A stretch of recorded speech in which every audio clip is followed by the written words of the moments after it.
One of the fundamentals of podcast production is proper editing. In this video, I want to talk about pacing. Hi, it's Mike from CaseFile and CaseFile Presents. On this channel, I'm releasing videos on podcasting, so if you enjoy the content, you can hit the like button. Nowadays, a lot of people record their podcasts and then upload them straight away. And that's fine. There is, of course, room for these free-flowing conversations, for podcasts that don't necessarily need any editing. However, in this video, I want to look beyond that. I want to look at more complex productions that do require editing. So things like, and shows like investigative journalism, storytelling shows, some interview shows as well. I think that is kind of rare to have a host or a person doing their interview that are perfect speakers. And that's where editing skills come into play. We are familiar with editing out mistakes and unnecessary content. So if someone stutters or uses filler words such as or us or makes a mistake, we can cut that out. Or when during interview, people go off topic and sort of lose the gist of the conversation, we can cut that fluff out and keep it tight. That's what editors do. However, I want to talk about something else. I want to talk about pacing, which is not that specified.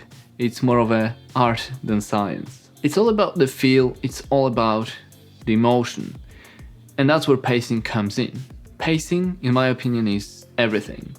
You got it in music, you've got your rhythm, you've got it in movies, your cuts, your scene edits, you have it in books, you've got them during speeches, everywhere. You can use pacing for action purposes, make it more intense, or you can slow down the scene to your liking. It is one of the most powerful tools that you can use during editing, and yet it is kinda invisible. It's all about the feel. Podcasting is the same. We use pacing to complement the storytelling. I mean, pacing is storytelling to a degree. It's an immense part of it. The question is, how do we do it? Well, in my experience and how I approach it, you have a couple of tools when it comes to pacing within podcasting medium. So we got gaps and long pauses. When you're looking at a dramatic moment, intense moment, then you shorten the gaps between the lines. During slow, deliberate scenes, you extend these pauses. That's how you create drama. And for everything else, we keep it at a normal pace, sort of conversation style. I want to play you a few examples of good pacing and bad pacing now, so let's jump to my pro session. We've talked about editing pacing before, something what I call the flow edit.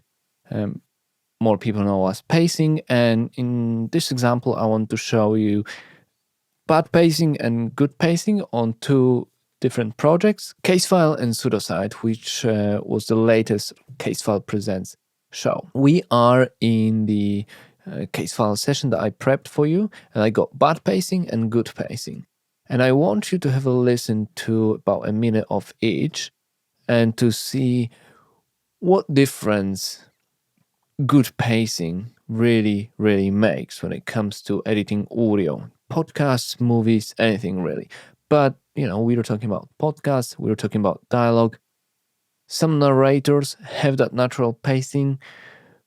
More than likely, you will still have to adjust because of the music, because of the scene change, anything really. But anyway, that doesn't really only works for storytelling. I think that even if you edit interviews, pacing really is a number one thing to think about when you edit your podcast. But let's have a listen to bad pacing first, and then good pacing, and what's the difference.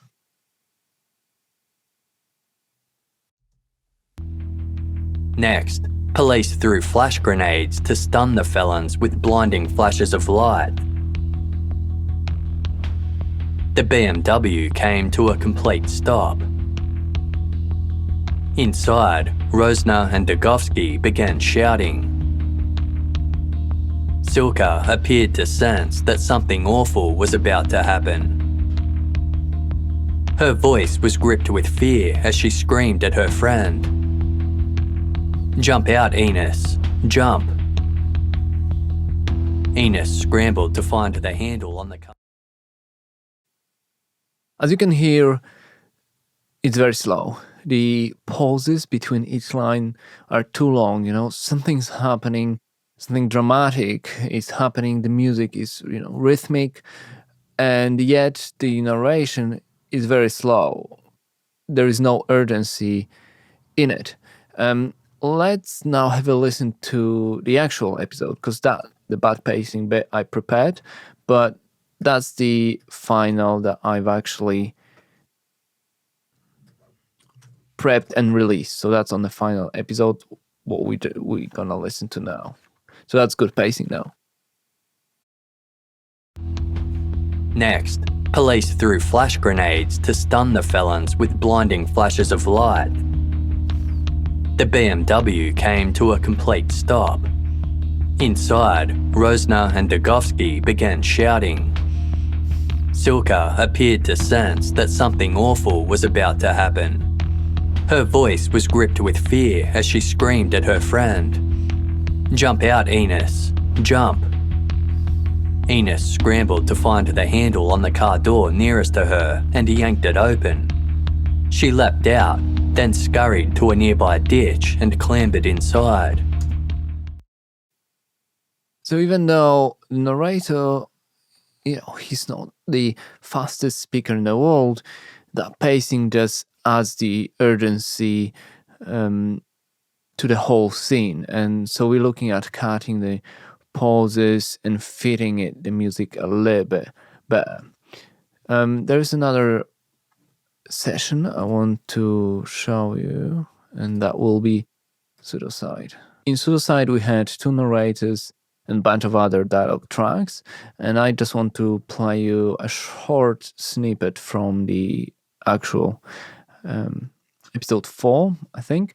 And first, we're gonna play bad pacing. So we got Alice, we got Poppy, we got an actor that's dubbing the Russian. And so that's the pacing that I sort of made bad, just as an example. Cleft between our mother tongues. He took us back to a day in 2018 when his life changed forever. His boss asked him to come into work at the ATR TV news station an hour early. He obliged, and when he arrived, he was introduced to two people who claimed to be from the SBU.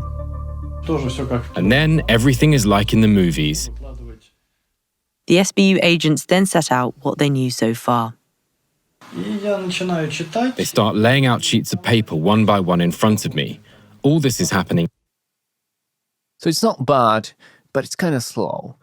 And the gap between Poppy's line there, between Alice and Poppy there, and before and after the actor starts speaking, I made it a little bit longer. And, you might be listening and saying, well, that's not actually bad. And it's not. It's just, for my liking, is a little bit too slow. We are going to now mute the bad pacing and solo, or just play the good pacing. And we'll start here as well. There were moments of kinship that seemed to reach across the cleft between our mother tongues. He took us back to a day in 2018 when his life changed forever. His boss asked him to come into work at the ATR TV news station an hour early. He obliged, and when he arrived, he was introduced to two people who claimed to be from the SBU. And then everything is like in the movies.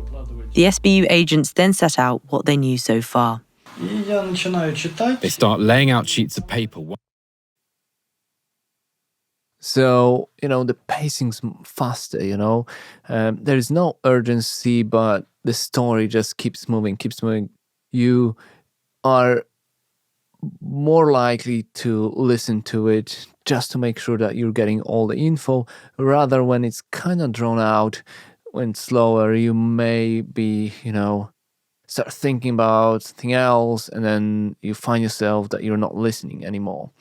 So yeah, that's two examples I want to show you of pacing. I find pacing the most important bit when it comes to producing podcasts. We're talking about dialogue, we're talking about interviews. We want people to pay attention. We want people to listen from start to end, fully aware of what's being played, of what's being said. So that's it.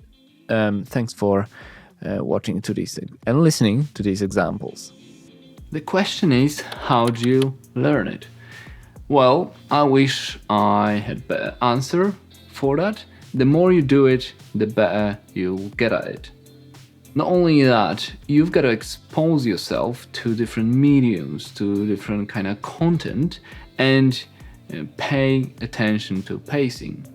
So, watching movies, listening to music, reading books, maybe learn a little bit video production, how to edit scenes, how to do cuts. That will help you for your podcast production. It's just tuning in to all the rhythms around you, making sure that you understand how they work and how you can sort of take that knowledge and apply it to your podcast work. Editing pacing is more of an art than science. It's all about the feel. It's not math, it's not calculations. When you feel that it sounds right, then you're on the right track. But learning never ends. With every podcast, every episode, with every edit, you'll get a little bit better. But that's it for today. I'm Mike Migas. If you enjoy the content, you can hit the like button or visit my website, mikemigas.com. For now, you can share, you can subscribe, and I'll see you later.